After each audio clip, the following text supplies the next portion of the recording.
All right, welcome back to my garage winery.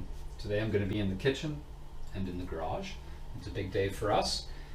Yesterday was the crush, and if you recall, we received some red grapes, and it turns out those are the grapes that make the classic Italian wine Chianti. So that's exciting. We're going to try our hand at making some red wine as well, as you know.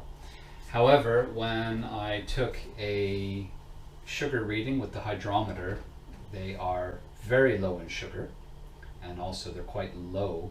They're quite high in acidity, so low in pH as well. So it seems that those grapes were picked quite early on and they didn't reach full ripeness. So I've gone ahead and I've added sugar to try and raise the sugar content up to something that will hopefully give 12.5% alcohol when all is said and done. And to do that, it was quite straightforward. I just added sugar and a small amount of boiling water, allowed it to come down, to cool down.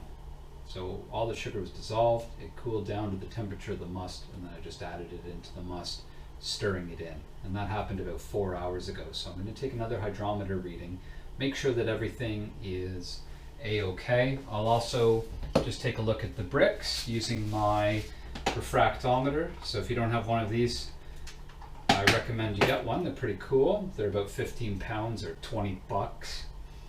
And they just allow you to measure Brix, or the amount of sugar, basically, with refraction of light. So we use this as well, make sure everything's in order.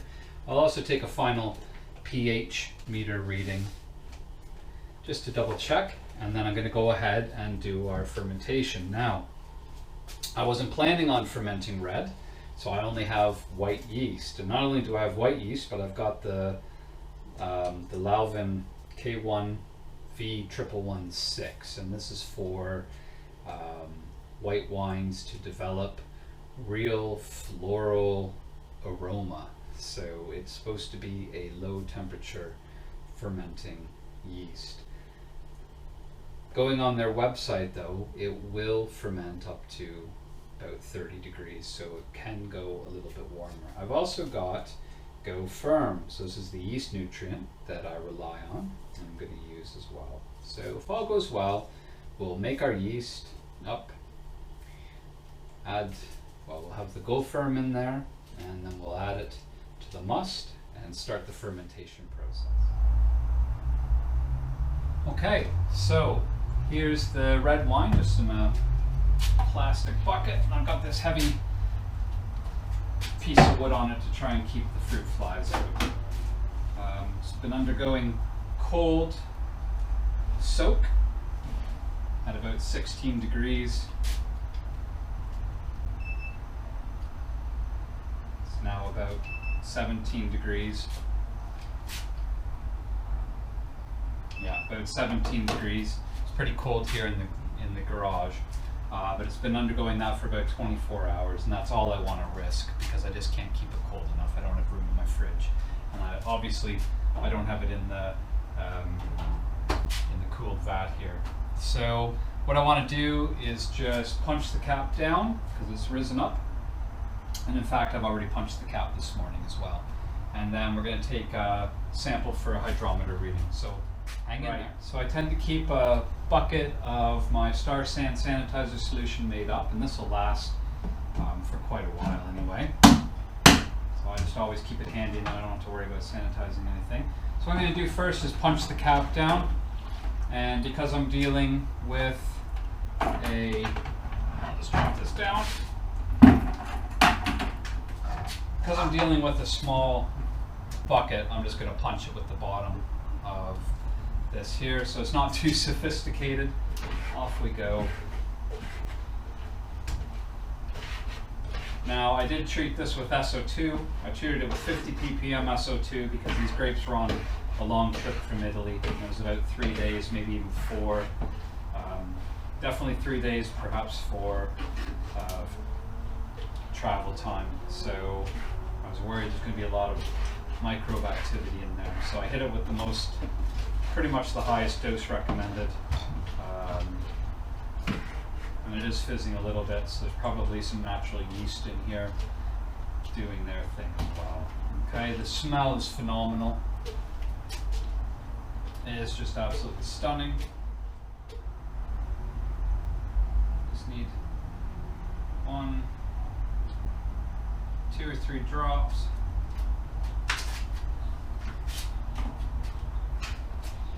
Pop the top, and then you just want to make sure it's a nice flat seal, just like that. And the other liquid on the top here. Let's have a look.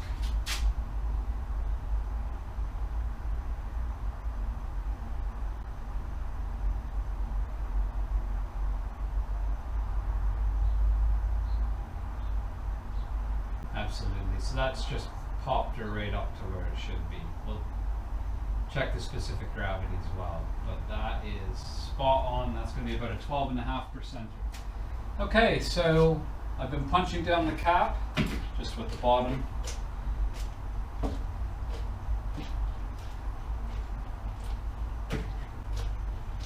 That looks pretty darn good.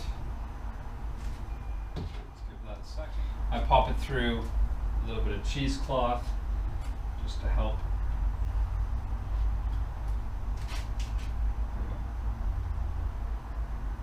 And it's just got this gorgeous color. Look at the color of that. Just absolutely stunning. And here you can see the berries and the smell. Oh, it's perfect. So what a surprise. I'm just absolutely thrilled to have mystery red grapes.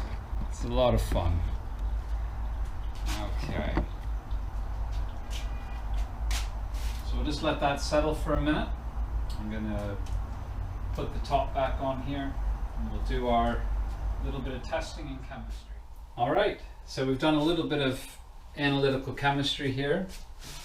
I've taken the must through a little bit of cheesecloth and a strainer, got enough to add to the graduated cylinder, and using hydrometer we've got the specific gravity that's come in a little bit shy of what I want at 1.094.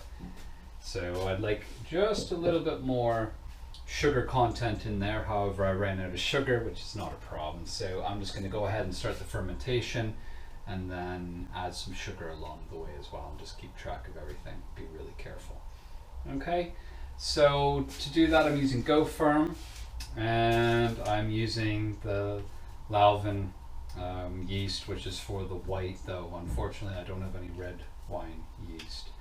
But I'm going to use it anyway. I'm not scared. Let's give it a go and see. So this is 5 grams of yeast. I want to use 1.25 times the mass of the yeast. So that's going to be 6.25 grams of the Go Firm. That needs to be dissolved in 150 mils of water, or 125 mils of water, which is 20 times its weight. So I boiled the pot of water. I'll measure 125.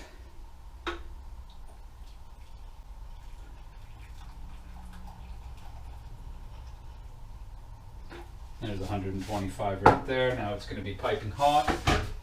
So what I want to do is just measure the temperature, and Go Firm here says it's got to be down to 43 degrees before I add it. Okay, so I want to measure 6.25 grams of the Go Firm. And it's quite dense material. Right, so 6.25 grams, spot on. If you don't believe me, take a look at this. Hurry up before it changes. There you go, 6.25. Let's have a look. More time.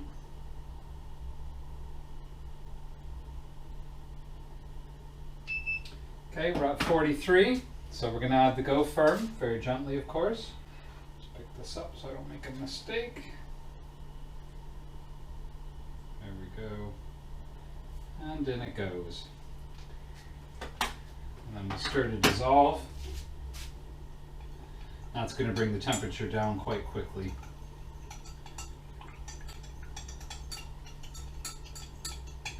I always follow the manufacturer's directions. I never mess around with temperatures and numbers. So I just try to get it spot on.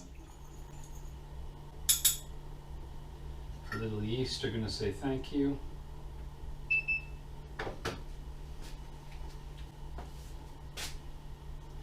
once we add the yeast, we're going to let it sit for 20 minutes. So we'll stir it in to rehydrate it, then let it come down to room temperature for 20 minutes.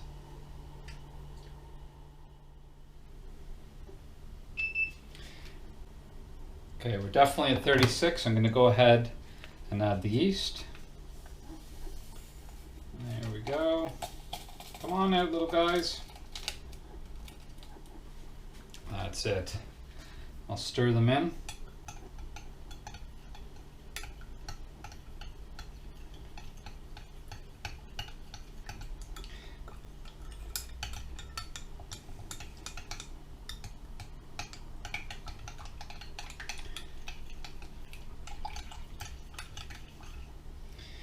When you stir them, you want to try as best as possible to get a nice smooth suspension. So it does take a little bit of time. And they actually add an emulsifier to the yeast to try and disperse them a little bit. There we go. Yeah, pretty darn good. And then what I'm going to do is just cover it so no flies of any kind get in and mess about, and I'll set my timer for 20 minutes and then we'll add it to the must. That's the must. So what I did is I just went in to the must and I grabbed a little bit of must and put it in the yeast I just don't want to shock them too much, so I just added about 25-50 mils somewhere in there of must to the yeast, but the yeast looks fantastic. So again, one more temperature check. Yep, so spot on what is in here. So I'm just going to go and slowly add it, because it is definitely time to get the yeast in here. The reason I'm saying that is the must is starting to ferment with wild yeast. Okay. That's good. Get the big spoon, and then I'm just going to slowly work it in, just like that, so we don't startle it too much. I want to get it off of any of the capped grapes that have risen. There we go. Now the yeast, hopefully with the nutrient, is going to be ready to go, and the first thing it's going to do is obviously multiply, but then it's going to fight the wild yeast, and they're going to have a war in here, and only one yeast is going to win because I put so much of the control yeast, our yeast, in. I'm pretty sure we're going to win, but you never know, odd things do happen. Okay, just give it a nice little stir. There we go. Now, okay, so hopefully we'll see the signs of heavy fermentation in another day, and I now want to move to cap management, punching down the cap at least 2 times, but probably 3 times a day if possible.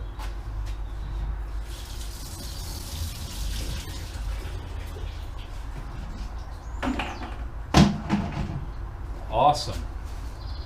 There's a couple little pesky flies. You're always going to have fruit flies around, which is rather frustrating. We don't want that. They carry acetobacter on them, don't they? So they help make acetic acid if they're not. If they get too much bacteria in there. So I'm just going to cover it with a cloth, and then I'm going to put this here.